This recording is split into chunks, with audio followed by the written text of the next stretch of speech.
Le 1er mars 1815, Napoléon Bonaparte débarque dans le sud de la France, à Golfe-Juan.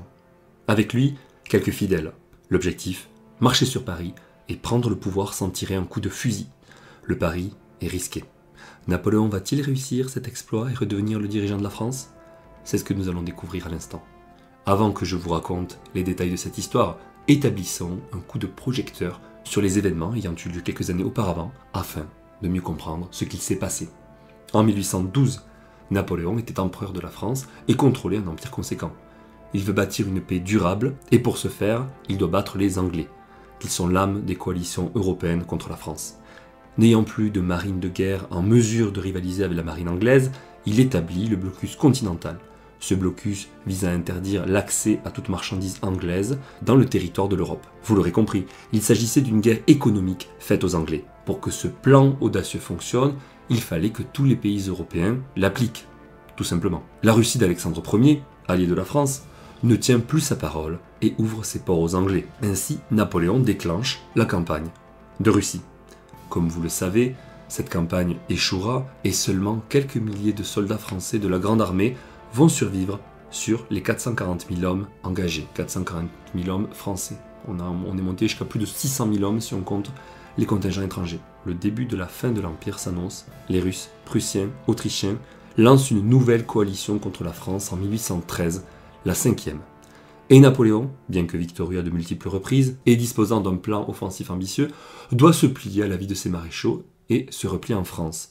L'Empire s'effondre, la campagne de France débute. En 1814, Napoléon mène une campagne qualifiée de brillante, l'une de ses meilleures, avec celle d'Italie, d'après les spécialistes des questions militaires. Mais acculé par le nombre adverse, la faiblesse en effectif de l'armée française restante et les trahisons, il doit abdiquer le 4 avril 1814. Il est exilé sur l'île d'Elbe.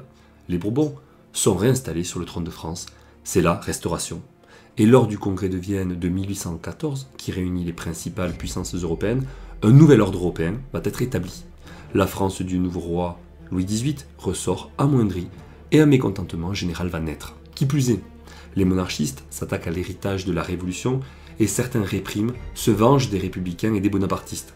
Ce faisant, la situation politique de la France est idéale pour Napoléon. Ainsi, le 1er mars 1815, Napoléon se lance dans un périple audacieux, revenant tel un phénix pour reconquérir son empire. Tel une ombre familière, il se fraye un chemin à travers les terres françaises, suscitant à la fois la peur et l'espoir parmi son peuple. Lors de sa remontée vers Paris, Napoléon s'arrête à Grenoble, où une future célèbre scène se déroule. Devant les troupes royales qui lui barrent le chemin, il déclare « Soldats du 5e, je suis votre empereur, reconnaissez-moi. S'il est parmi vous un soldat qui veuille tuer son empereur, me voilà. » L'audace de son geste touche le cœur des hommes qui l'avaient jadis suivi, et les rangs ennemis commencent à se fissurer. Il continue sa route vers Paris et doit affronter un nouveau défi. Né, un ancien maréchal d'Empire, promet à Louis XVIII de capturer et de ramener Napoléon dans une cage de fer. Dès qu'il le croisera, il se ralliera à l'empereur et intègre l'armée française. Le périple de Napoléon est ponctué de rencontres avec des paysans et des citoyens ordinaires qui expriment leur joie et leur espoir de le voir revenir au pouvoir. Lorsque Napoléon atteint les portes de Paris, les acclamations de la foule en délire résonnent dans les rues. « Vive l'empereur !» crient les Parisiens, se souvenant des jours de gloire passés. Ainsi, contrairement à l'image répandue par les anglo-saxons et les pseudo-français qui n'hésitent pas à cracher sur leur pays à la moindre occasion, je vous maudis, soit dit en passant, Napoléon n'est pas un tyran sanguinaire avide de pouvoir et que sais-je encore. Il va proposer une constitution nommée Acte additionnel aux constitutions de l'Empire, laquelle marque un tournant, dirons-nous démocratique, de Napoléon. Alors attention, quand je dis démocratique, à prendre avec des pincettes, nous sommes au début du processus de démocratisation de la France, même si la Constitution fut soumise à un plébiscite, avec un corps électoral de 5 millions de Français. À ce propos, cette nouvelle Constitution va réduire les pouvoirs de Napoléon Bonaparte, au moment où une nouvelle coalition européenne d'une ampleur inégalée se forme contre la France de Napoléon. Là est la première erreur de Napoléon. Il aurait dû établir une dictature militaire, le temps de vaincre ses ennemis, puis doter la France d'une nouvelle Constitution. Par ce choix d'établir cette nouvelle constitution, il se complique la tâche au moment où la France est en danger. Complique la tâche, c'est-à-dire qu'il doit gérer une opposition en termes de politique intérieure et en même temps préparer une guerre face à l'Europe. Rien que ça, me direz-vous. D'ailleurs, n'hésitez pas à me dire ce que vous pensez de cette fameuse constitution faisant de Napoléon un souverain démocrate moderne ? Point d'interrogation. Pensez-vous comme moi que ce fut une erreur politique ? Ou pensez-vous au contraire que ce fut une nécessité de son temps, et c'est ce qui montre au final que contrairement à l'image qui était donnée de Napoléon, au final il avait évolué et tendait à devenir un dirigeant comme les autres à l'échelle européenne. J'attends vos avis en commentaire. On mobilise l'armée française, majoritairement favorable à l'empereur, et on prépare une levée en masse de la population pour affronter l'Europe. L'enjeu, toujours le même, le statut de grande puissance européenne de la France. C'est alors que Napoléon prend l'initiative, comme à son habitude, et débute les hostilités. Les forces françaises sont inférieures en nombre à la totalité des forces ennemies coalisées. Néanmoins, les armées adverses doivent effectuer leur jonction. Napoléon y voit une opportunité, prendre l'initiative, attaquer les ennemis en premier, les battre séparément, si possible, écraser leur armée. Concrètement, le 16 juin 1815, Napoléon veut empêcher la jonction entre l'armée prussienne et l'armée anglaise. Il ordonne au maréchal Ney de s'emparer du croisement des 4 bras, tandis qu'il tente d'enfoncer les Prussiens à la bataille de Ligny. Ney exécute trop lentement l'ordre impérial et parvient à prendre la position en fin de journée. La bataille de Ligny, totalement méconnue, est pourtant d'une importance capitale. Elle oppose l'armée prussienne menée par le maréchal Blücher à une partie de l'armée française commandée par Napoléon. Elle se déroula le 16 juin 1815, soit 2 jours avant la bataille de Waterloo.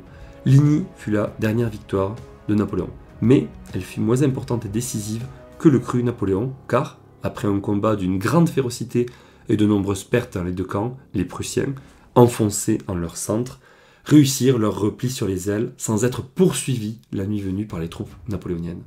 En outre, les Prussiens n'avaient engagé que 3 corps d'armée sur 4, le dernier étant alors stationné à Liège. Ce faisant, Napoléon n'obtient pas sa fameuse bataille décisive. Pensez-vous qu'une victoire décisive de Napoléon à Ligny aurait pu modifier fondamentalement le cours de la guerre? Je m'adresse à vous, en particulier les connaisseurs qui avaient certainement une opinion sur la question. Cette victoire non décisive oblige Napoléon à lancer Grouchy pour suivre les Prussiens et à continuer la lutte, et cette fois vaincre l'armée anglaise. Napoléon poursuit Wellington, lequel finit par prendre position en face du mont Saint-Jean. L'initiative est encore française. Ce 18 juin va se jouer en une bataille le destin de Napoléon, de son empire et de la France. Numériquement, Napoléon n'a qu'une très légère supériorité en hommes, mais son artillerie est beaucoup plus nombreuse. Le plan de Napoléon est de mener l'attaque principale à l'est et au centre, et pour ce faire, il fait déployer 80 canons, appelés la Grande Batterie. Afin d'attirer les réserves de Wellington vers l'ouest, il charge d'abord le 2e corps de lancers, avec uniquement la division Jérôme, commandée par le frère de l'empereur, une attaque de diversion à l'ouest, sur la ferme Hougoumont. Cependant, un invité mystère fait une apparition remarquée, la météo, défavorable aux Français. Au matin du 18 juin, il a plu toute la nuit, le terrain est détrempé. Napoléon, pourtant encore en supériorité numérique, a prévu d'attaquer à 9h du matin, mais il tergiverse. Le début de l'attaque est retardé. Napoléon attend pour attaquer que le soleil ait fait sécher la boue provoquée par cette pluie tombée abondamment durant la nuit, car cette boue justement limite la mobilité de sa cavalerie et la capacité des chevaux à tracter les canons. La mise en place de l'artillerie dans la boue est difficile. Par la suite, l'efficacité des tirs est réduite. Les boulets s'enfoncent dans la terre au lieu de rebondir par ricochet. La progression de l'infanterie et de la cavalerie n'est guère aisée dans ces conditions. On se décide à 11h30 et le prince Jérôme lance une attaque de division à l'ouest, ciblant le château ferme de Hougoumont. Bien que les Français réussissent à pénétrer dans le bois, leurs attaques sont repoussées malgré les renforts. Vers 13h, le premier corps français sous le commandement du maréchal Ney engage une série d'assauts contre les positions alliées. Cependant, ces attaques sont contrées par les carrés de l'infanterie britannique et les contre-charges de la cavalerie, entraînant de lourdes pertes pour les Français. Aux alentours de 15h, de nouvelles attaques françaises visent à prendre la ferme de la Haie-Sainte. Malgré la contre-attaque britannique et le feu nourri de l'artillerie, les positions alliées sont maintenues. À 16h30, l'arrivée des Prussiens sur le flanc est du champ de bataille fait basculer l'équilibre. La prise de contrôle de Plancenoit par les Prussiens met en péril la droite française, obligeant Napoléon à redéployer ses troupes pour contrer cette nouvelle menace. Ainsi, vers 19h30, Napoléon ordonne une attaque décisive avec sa garde impériale. Cependant, les forces alliées réussissent à repousser cette attaque, ce qui conduit à la débandade des troupes françaises. À 20h30, la situation est critique pour les Français. Les Prussiens continuent leur avancée et les forces alliées regagnent l'initiative. Confronté à une déroute imminente, Napoléon ordonne la retraite de son armée. Cette bataille marque la conclusion des 100 jours de Napoléon. Dans les jours qui suivirent, il abdique et est exilé à Sainte-Hélène, où il mènera activement sa dernière guerre, la création de sa légende dorée. Merci à tous pour votre écoute. J'espère que cette vidéo vous aura plu. Je vous indique à me donner vos avis dans les commentaires. Est-ce que vous pensez que cette bataille de Waterloo aurait pu tourner autrement et à l'avantage de la France? Si oui, dans quelles conditions? Pour le reste, je vous invite à aimer, liker comme on dit, petit pouce bleu, les commentaires j'ai déjà dit, et on s'abonne, on active la cloche de notification, et je vous dis à très bientôt. Allez, salut!